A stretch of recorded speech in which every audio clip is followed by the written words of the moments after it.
আসসালামু আলাইকুম ওয়া রাহমাতুল্লাহি ওয়া বারাকাতুহু। সুপ্রিয় শিক্ষার্থী, কেমন আছো? আশা করি সবাই ভালো আছো।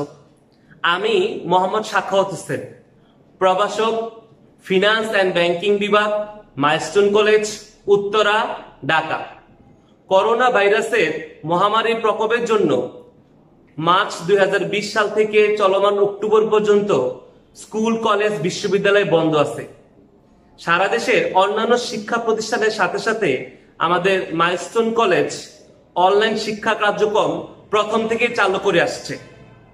সেই হিসাব করে আমরা video class submit, zoom class, Google ফর্মে এমসিকিউ ক্লাস পরীক্ষা নিচ্ছি। এখন আমি তোমাদের ফিনান্স এন্ড ব্যাংকিং ক্লাস নিয়ে আমরা ক্লাস করব। ইনশাল্লাহ যে ক্লাসটা এখন রেডি করব সেটা ভিডিও আকারে তোমাদের কাছে উপস্থাপিত হবে। সবাইকে ধন্যবাদ। আসসালামু আলাইকুম রাহমাতুল্লাহি ওয়া বারাকাতুহু। আজ আমি নবম শ্রেণীর ফিনান্স অ্যান্ড ব্যাংকিং নবম অধ্যায় তৃতীয় লেকচার ব্যাংকিং ব্যবসা ও তার ধরনের উদ্দীপক প্র্যাকটিস করব ইনশাল্লাহ। আমরা একটা বোর্ড কোশ্চেন উপস্থাপন করেছি। বোর্ড কোশ্চেন উপস্থাপন করার পিছনে যেটা মূল কারণ সেটা হচ্ছে বোর্ড কোশ্চেন তোমরা খুব সহজেই টেস্ট পেপারেতে পেয়ে যাবে, তো এটা খুঁজতে খুব একটা ঝামেলা হয় না। কুমিল্লা বোর্ড 2019 সালের প্রশ্নটা, জনাব ফারজানা নারায়ণগঞ্জে কম্পিউটার জনাবা ফারজানা নারায়ণগঞ্জে কম্পিউটার তৈরির কারখানা স্থাপন করেন, যার প্রধান অফিস মতিঝিলে।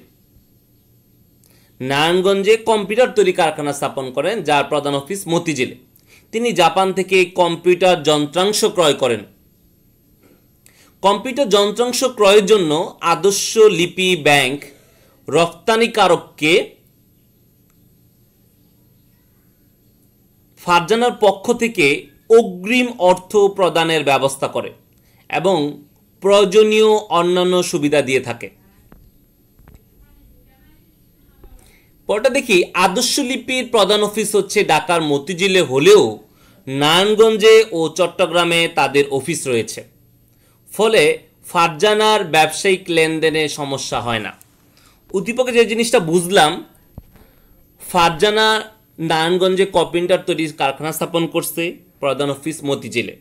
জাপান থেকে কম্পিউটার যন্ত্রাংশ কিনবে এবং সেটার জন্য সে ব্যাংক থেকে, আদর্শলিপি ব্যাংক থেকে রপ্তানিকারক, যে জাপানের ব্যবসা, যে রপ্তানিকারককে ফারজানার পক্ষে অগ্রিম অর্থ প্রদানের ব্যবস্থা গ্রহণ করবে, প্রয়োজনীয় সুবিধা দিবে। ব্যাংক দিবে কাকে? জাপানি যে বিজনেসম্যান তাকে দিবে। আদর্শলিপি ব্যাংক অফিস, প্রধান অফিস হচ্ছে ঢাকার মতিঝিলে, হলো নারায়ণগঞ্জ, চট্টগ্রামে আছে।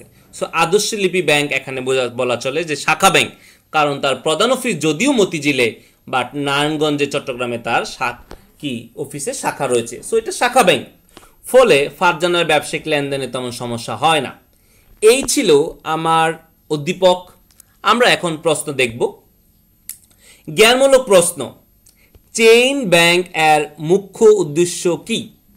চেইন ব্যাংকের মুখ্য উদ্দেশ্য হচ্ছে পারস্পরিক উন্নতি সাধন। চেইন ব্যাংক মূলত উন্নতি সাধনের লক্ষ্যেই প্রতিষ্ঠিত হয়ে থাকে। সো তার মূল উদ্দেশ্য হচ্ছে পারস্পরিক উন্নতি সাধন। ব্যাংকের আমানত বলতে কি বুঝো? গ্রাহক মূলত ব্যাংকে যে অর্থ জমা রাখে তাকে ব্যাংকের আমানত বলে। একটা গ্রাহক মূলত চলতি, সঞ্চয়ী, স্থায়ী বিভিন্ন হিসাবের মাধ্যমে অর্থ ব্যাংকে জমা রাখে, এটি হচ্ছে ব্যাংকের আমানত। তাহলে ব্যাংকের আমানত কি দাঁড়ালো? ব্যাংকের আমানত দাঁড়ালো একজন গ্রাহক বিভিন্ন হিসাবের মাধ্যমে ব্যাংকে যে অর্থ জমা রাখে তাকে ব্যাংকের আমানত বলে। সেইগুলো হচ্ছে চলতি, সঞ্চয়ী, স্থায়ী হিসাবের মাধ্যমে ব্যাংকে গ্রাহক অর্থ রাখে। তাহলে শিখলাম চেইন ব্যাংকের মূল উদ্দেশ্য পারস্পরিক উন্নতি সাধন। গ্রাহক মূলত চলতি, সঞ্চয়ী, স্থায়ী হিসাবের মাধ্যমে যে অর্থ ব্যাংকে জমা রাখে তাই ব্যাংকের আমানত। সি, জ্ঞান প্রশ্ন গেল, অনুধাবন প্রশ্ন গেল এবং প্রয়োগমূলক প্রশ্ন।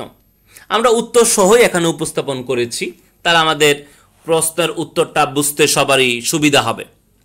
কাঠামো ভিত্তিক শ্রেণী বিভাগ অনুযায়ী আমরা গত ক্লাসে প্রকারভেদ পড়েছিলাম। কাঠামো ভিত্তিক ব্যাংক, আমরা জানি যে কাঠামো ভিত্তিক ব্যাংক হচ্ছে 4 প্রকার: একক ব্যাংক, শাখা bank, chain bank, group bank. কাঠামো ভিত্তিক শ্রেণী অনুযায়ী আদর্শলিপি কোন ধরনের ব্যাংক ব্যাখ্যা করো। উত্তর হলো কাঠামো ভিত্তিক শ্রেণী অনুযায়ী আদর্শলিপি ব্যাংক, শাখা ব্যাংক। একটু উদ্দীপকটার দিকে তাকাই, দেখো বলছে আদর্শলিপির প্রধান অফিস ঢাকার মতিঝিলে হলেও নারায়ণগঞ্জে, চট্টগ্রামে তার শাখা আছে। তার মানে আমাকে বুঝতে হবে যে প্রধান অফিস ঢাকায় বা নারায়ণগঞ্জে, চট্টগ্রামে তার শাখা আছে। সো এটা হচ্ছে আমাদের শাখা ব্যাংক। যে ব্যাংকের একটা প্রধান কার্যালয়ের অধীনে দেশের অভ্যন্তরে বা ভিতরে এবং দেশের বাইরে শাখা স্থাপনের মাধ্যমে ব্যাংকিং কার্যক্রম পরিচালনা করে তাকে শাখা ব্যাংক বলে। এবার আসি ব্যাখ্যাটা। আদর্শলিপি ব্যাংক ফারজানাকে যন্ত্রাংশ ক্রয়ে সহায়তা করে, কারণ এলসি বা প্রত্যয়পত্রের মাধ্যমে সহায়তাটা করে থাকে। কারণ ব্যাংক ফারজানাকে রপ্তানিকারকের অনুকূলে এই সাহায্যটা করে থাকে। ব্যাংকের প্রধান অফিস ঢাকার মতিঝিলে, তবে নারায়ণগঞ্জে ও চট্টগ্রামে তাদের শাখা বা অফিস রয়েছে। অর্থাৎ ব্যাংকটার প্রধান অফিস ছাড়াও অনেক শাখা রয়েছে। এছাড়া ব্যাংকটা গ্রাহককে আমদানি রফতানি বাণিজ্যে সহায়তা করে। তাই বলা যায় আদর্শলিপি ব্যাংক একটা শাখা ব্যাংক। প্রশ্নটা ছিল আদর্শলিপি ব্যাংক কাঠামো ভিত্তিক কোন ধরনের ব্যাংক শ্রেণী অনুযায়ী, সেটা হচ্ছে শাখা ব্যাংক। আমরা প্রশ্ন উত্তরটা জানলাম। উচ্চতর দক্ষতামূলক প্রশ্ন, যেটা আমাদের বুঝতে সমস্যা হয় এবং মার্কস পেতে অসুবিধা হয়। তোমরা একটু খেয়াল করে দেখো, আমরা জ্ঞানমূলক প্রশ্ন কিন্তু 1 প্যারা দিয়েছি, সঠিক উত্তর 1 লাইন বা 2 লাইন 1 প্যারা। অনুধাবনমূলক প্রশ্ন আমরা কিন্তু 2 প্যারা দিয়েছি, ছোট ছোট করে 2টা প্যারা। প্রয়োগমূলক প্রশ্ন কিন্তু 3 প্যারা দিয়েছি। এবার চতুর্থ প্রশ্ন উচ্চতর দক্ষতা 4টা প্যারা। এই স্লাইডে দেখো 2টা প্যারা, পরের স্লাইডে 1টা প্যারা, পরের স্লাইডে আরেকটা প্যারা। ঠিক আছে, সো আমরা কি করব যে এই 3টা প্যারাই দেখব। 4টা প্যারা এখানে আছে, 4টা প্যারা দেখব। প্রথম প্যারাটা কি বলছে? প্রশ্নটা বলছে ফারজানার কম্পিউটার যন্ত্রাংশ ক্রয় আদর্শলিপির কাজটি ব্যাখ্যা করো। ফারজানা যে কম্পিউটার যন্ত্রাংশ কিনছে, এক্ষেত্রে আদর্শ ব্যাংকের কাজটি কি? আদর্শ ব্যাংকের কাজ হচ্ছে প্রত্যয়নপত্র, মানে এলসি, লেটার অফ ক্রেডিট, প্রত্যয়নপত্র বা প্রত্যয়পত্র। ঠিক আছে, এটা ইস্যু করছে। তাহলে ফারজানার কম্পিউটার যন্ত্রাংশ ক্রয়ে আদর্শলিপি ব্যাংক প্রত্যয়নপত্র বা প্রত্যয়পত্র ইস্যু করেছে। সংজ্ঞাটা দেখি। যে পত্রের মাধ্যমে ব্যাংক আমদানিকারকের পক্ষে হবে, ফারজানার পক্ষে হইয়া রপ্তানিকারক জাপানির ব্যবসায়ের অনুকূলে আমদানিকৃত বা আমদানি করা পণ্যের মূল্য অগ্রিম পরিশোধে যে নিশ্চয়তা দেয় তাকে প্রত্যয়নপত্র বা প্রত্যয়পত্র বলে। উদ্দীপকে জনাব ফারজানা একটি কম্পিউটার তৈরি কারখানা স্থাপন করেন। তিনি জাপান থেকে কম্পিউটার যন্ত্রাংশ ক্রয় করে থাকেন। এক্ষেত্রে তিনি আদর্শলিপি ব্যাংক ফারজানার পক্ষ থেকে রপ্তানিকারককে অগ্রিম অর্থ দেওয়ার ব্যবস্থা করে দেয়। এছাড়াও প্রয়োজনীয় অন্যান্য সুবিধাও দিয়ে থাকে। ফলে বৈদেশিক বাণিজ্যের জটিলতা অনেকটা এই আদর্শলিপি ব্যাংকের মাধ্যমে কাজ করার কারণে দূর হয়ে যায়, কারণ এলসি বা প্রত্যয়পত্রের মাধ্যমে সমস্যা দূর হয়ে যায়।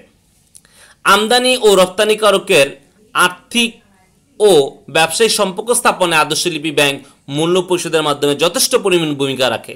অনেক সময় ব্যাংকটা রপ্তানিকারকের অগ্রিম অর্থ পরিশোধের ব্যবস্থা গ্রহণ করে থাকে।